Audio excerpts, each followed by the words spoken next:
भाई आपके हाथ में जो पोस्टर है इसमें आप लिख रखे हो कि हम कॉकरोच नहीं है ना ही एंटी नेशनल हैं, आप भी लोकतांत्रिक बनिए। ये आपका क्या कहना है यहाँ पे? हमारा कहना ये है कि हम कॉकरोच कह करके हमारी बातों को दबा दिया जाता है, और कॉकरोच ना कहिए। हम लोग विशुद्ध रूप से छात्र हैं और अपनी डिमांड उठाने आए हैं। लेखपाल का एग्जाम करवाइए, यूपीएसआई का स्कोर कार्ड जारी करिए, और उसको कॉकरोच कह करके वो बातों को दबा दिया जाता है। और उसमें जो है अभिनव दिपके और ये इंटरनेशनल और उसमें सरजील इमाम यही सब होता है।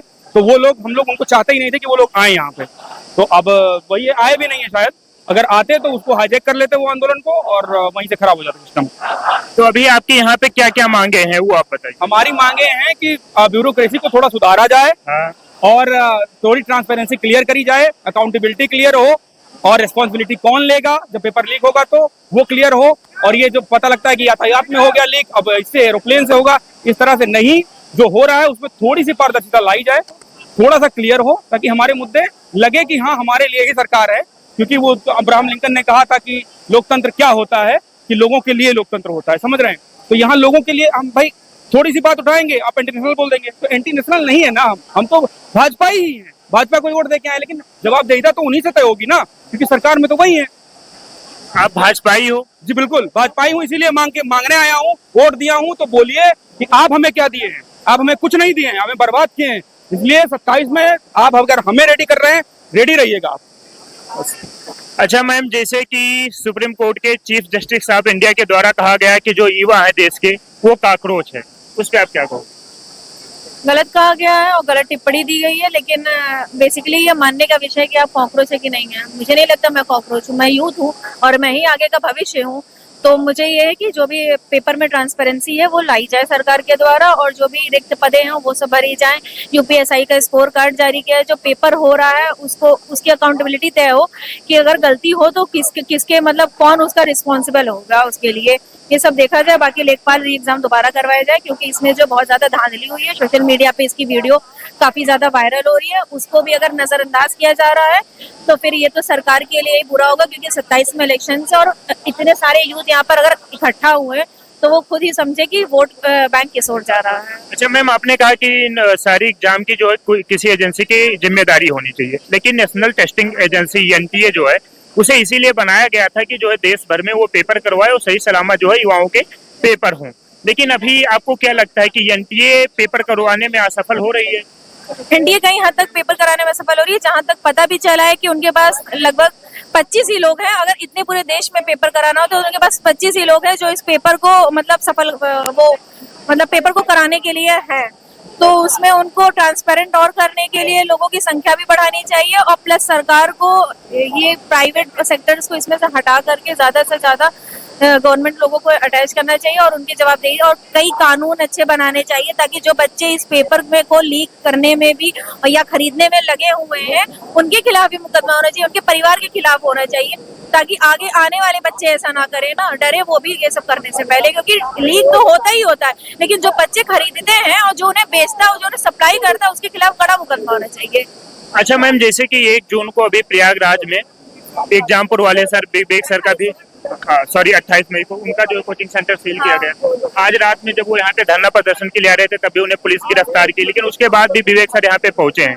तो एक तरफ जहाँ पे जो टीचर हैं बड़े बड़े कोचिंग संस्थान वाले, वो पेपर लीक पे जब आवाज उठाते हैं तो उनके खिलाफ जो है सरकारें किस तरीके की कार्यवाही करती है, आप उस पर क्या कहना चाहोगे? ये बहुत ही अमानवीय है। इसके लिए मैं कह सकती हूँ आर्टिकल 19 का तो आप हनन कर रहे हैं ना। आपको जिसको करना चाहिए डिटेन उसको नहीं कर रहे हैं। आपको ये पता था कि ये आंदोलन जो है परीक्षा लीक से संबंधित है, तो आप दीपको को आने दे रहे हैं, दीपके को, कॉकरोच जनता पार्टी के लोगों को आने दे रहे हैं। आप जो हमारे टीचर जो हमारे नेतृत्व करते हैं उनको गिरफ्तार कर रहे हैं। आशुतोष सिंह जो है हम लोग के नेतृत्व करता थे, उनको आपने गिरफ्तार कर लिया, सॉरी आशुतोष पांडे, और वो अभी यूपी एसटीएफ के पास में है। तो जो इस आंदोलन को अच्छे रुख पर मोड़ सकता था उसकी ओर तो आपने घुमा दिया, आंदोलन वहां से हटा दिया आपने आंदोलन। तो मेरा यही है कि लेखपाल री एग्जाम कराएं, यूपीएसआई स्कोर कार्ड जारी करें, आशुतोष पांडे सर को रिहा करा जाए, और जो भी अध्यापक हैं जिनके खिलाफ ऐसे कड़े एक्शन लिए जा रहे हैं उन सबको हटाया जाए। अच्छा मैम, एक तरफ सरकारें कहती हैं कि युवा देश का भविष्य है, दूसरी तरफ युवा अपनी शिक्षा को छोड़कर, युवा अपनी जो है नौकरी को छोड़कर यहाँ पर आकर ईडन क्या नाम है लखनऊ के इको गार्डन में धरना प्रदर्शन कर रहा है। तो क्या इससे युवा आपको लगता है कि देश को समृद्ध और सशक्त जो बना सकते हैं। कह रही हूँ शिक्षा के विषय में तो लगभग बहुत ही पीछे हम लोग चले गए हैं। इनोवेशन और कौशल की आप बात कर रहे हैं, लेकिन अगर बेसिक एजुकेशन पे नहीं ध्यान दिया जाएगा तो बहुत ही ज्यादा पीछे चला जाएगा। ये 2047 का विकसित भारत भले ही इंफ्रास्ट्रक्चर के रूप में हो जाएगा, लेकिन जो बेसिक लोगों की नीड्स है उसके रूप में नहीं होगा। तो इसके लिए यही है कि पेपर को बहुत ट्रांसपेरेंट करना होगा और सरकार को ऐसी एजेंसी को पेपर देना चाहिए कि जिसके थ्रू अगर पेपर लीक हो भी तो उसको बैन कर देना चाहिए, उसके खिलाफ कड़े एक्शंस लेने चाहिए। आपने बोला आप 1 करोड़ जुर्माना लेंगे, आप आजीवन कारावास देंगे जो भी पेपर लीक के मुकदमे में रहेगा, लेकिन ये कैसा आपने कर क्यों नहीं रहा है? खुद सोचिए, सामने सामने वीडियो लीक हो रहा है, दिख भी रहा है, तब भी आपकी कोई वो नहीं है। और योगी जी से तो मेरा खासकर निवेदन है कि 27 में इलेक्शन है सर, आप ध्यान दीजिए, नहीं तो कितने सारे यूथ है, आपका वोट बैंक कहीं और शिफ्ट हो जाएगा। तो क्या 2027 में जो युवा है, अगर उनकी मांगे नहीं पूरी होती तो वो सत्ता परिवर्तन कर डालेंगे? बिल्कुल करेंगे, बिल्कुल करेंगे। अच्छा मैम, जैसे कि आपने यहाँ पे लिखा है री एग्जाम, तो क्या री एग्जाम कराने से फिर आगे ये चीजें नहीं होंगी? होगी, वही मैं कह रही हूँ ना। जैसे देखिए, आपने यूपी कांस्टेबल का एग्जाम हुआ, आरओ का एग्जाम हुआ, लेखपाल भी लीक हुआ, लेकिन आप नहीं मान रहे हैं। आरओ में भी आपने यही कहा था कि पेपर बड़ी सुचितापूर्ण ढंग से हुआ, इसमें भी आपने यही कह दिया पेपर सुचितापूर्ण ढंग से हुआ। तो ये आपको मानना पड़ेगा ना कि पेपर जो है आपके एंड से ही लीक हो रहा है। हमेशा बच्चा प्रदर्शन करे, वहां जाकर के अपने करियर को बर्बाद करे। कितने बच्चों के ऊपर कितने एक्ट लग जाते हैं, कितने मुकदमा हो जाता है, जीवन भर उनका तो जीवन बर्बाद हो जाता है। तो इसका ये है कि री एग्जाम का यही बेसिक वो होगा कि आप लोग जो है एक ऐसा कानून बनाए जो पेपर कभी लीक ही ना हो। फिर ये बताइए, आप बोर्ड के पेपर नहीं लीक हो रहे हैं, ये इतने मुख्य पेपर कैसे लीक हो जा रहे हैं? स्कूल के जो टीचर्स पेपर करा रहे हैं वो लीक नहीं हो रहे हैं, इतने बड़े लेवल पे पेपर लीक हो जा रहा है। इस पे आप लोग को ध्यान देना पड़ेगा, सरकार को ध्यान देना पड़ेगा। अच्छा मैम, जैसे कि आपने कहा कि अगर यहाँ पे कांग्रेस जनता पार्टी के लोग आते हैं धरना प्रदर्शन में तो उन्हें प्रशासन को नहीं आने देना चाहिए, क्योंकि ये छात्र और टीचर का धरना प्रदर्शन है।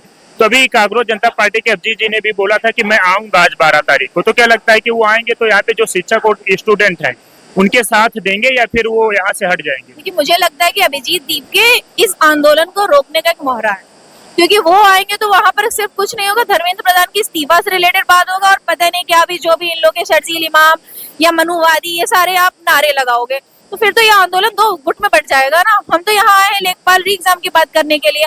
आपका जो आंदोलन था वो आपने किया, आप अपने रास्ते रहिए। यहाँ पर जो आंदोलन हो रहा है उसको हम लोग का आंदोलन है, स्टूडेंट का आंदोलन है, इसमें हस्तक्षेप करने की कोई जरूरत नहीं है।